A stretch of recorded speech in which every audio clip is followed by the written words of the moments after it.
The tongue is the most powerful weapon in the world. It can kill people without any bloodshed.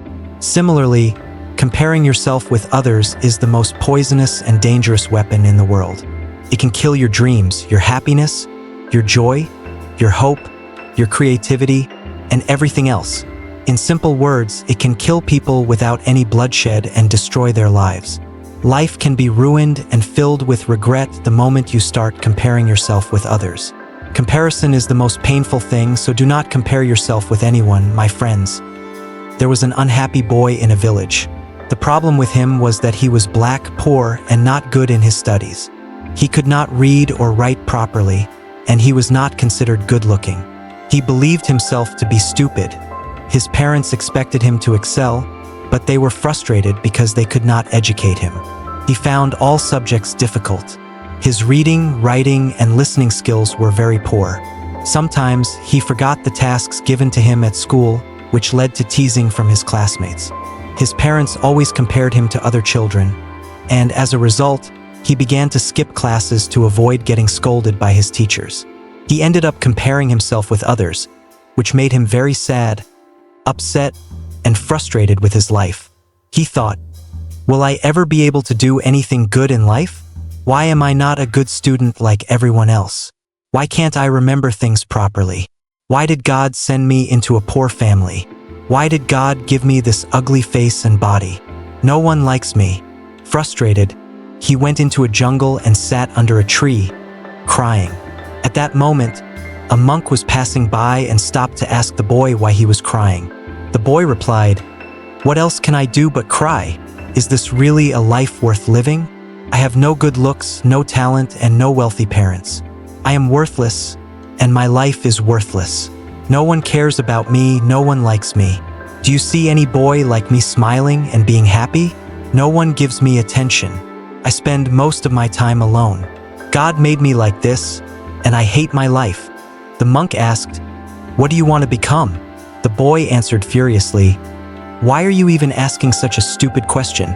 If I wanted a lot of money, if I wanted to be a good-looking, handsome boy, if I wanted to have many talents, would you give them to me? Can you give them to me?" The monk replied, "No, I cannot." The boy then said, "Then why are you even asking?" The monk replied, "Because you already have those things, but you are not seeing them." The boy, confused, asked, "What are you talking about? Are you insane? Where are those things? I cannot see them." The monk then said, "I can show you. Now listen to me very carefully. I am going to tell you a story." The monk began, "Once, there was an animal school near a lake under a beautiful tree. There was an unhappy fish living in the lake. The problem with him was that he had no legs, hands, or wings, and he could not fly, jump, or roam anywhere.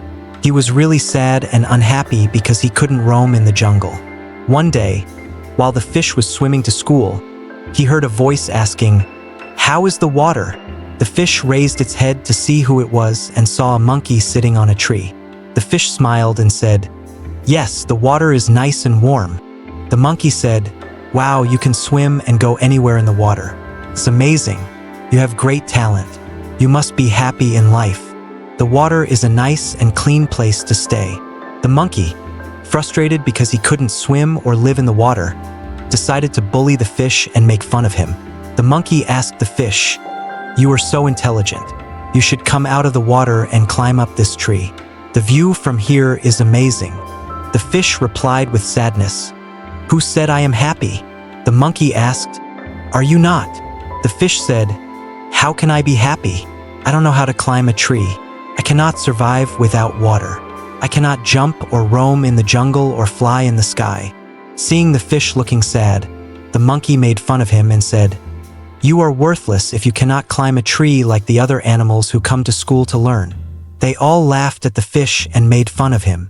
Hearing this, the fish started focusing on this more than ever before. He kept thinking, 'Maybe the monkey is right. I am worthless.' The teachers noticed that the fish was looking depressed, so they asked him what happened. The fish told them everything. After listening, the teacher smiled and said, 'Listen, if the monkey thinks you are worthless just because you don't know how to climb a tree, then even the monkey is worthless because he cannot swim or live in water. Hearing this, the fish realized how misguided he had been and understood that it was wrong to compare himself with others and think of himself as worthless because of what others said. The teacher told the fish to come to school the next day. The next day, in the classroom, the teacher announced that there would be an exam.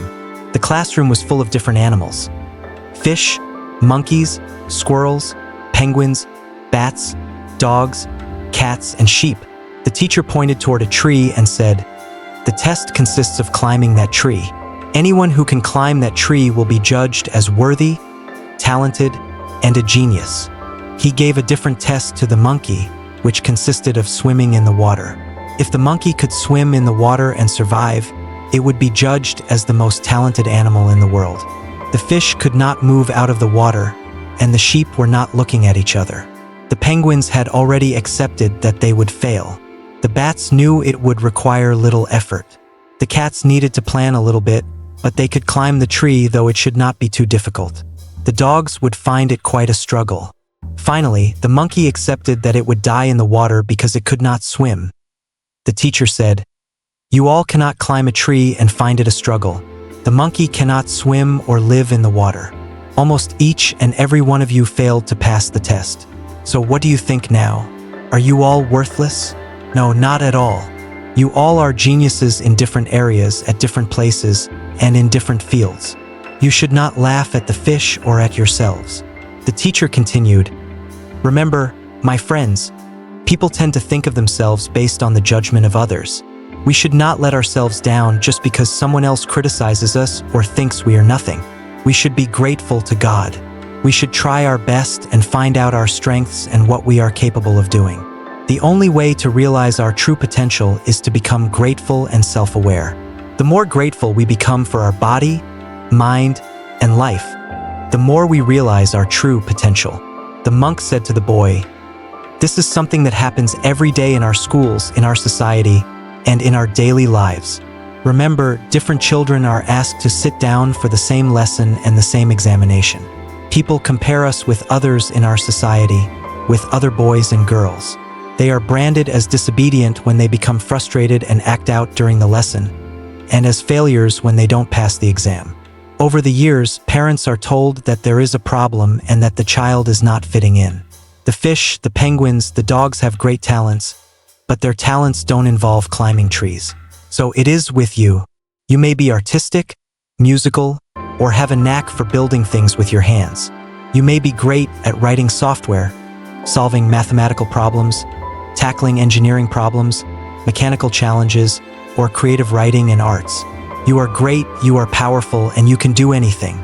You just have to be grateful for what you have and say thank you to God for what He has given you. What you have, many people lack.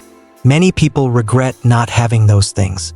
Always try to see what you have rather than what you don't have. Thank you so much for watching this video, and subscribe to this channel.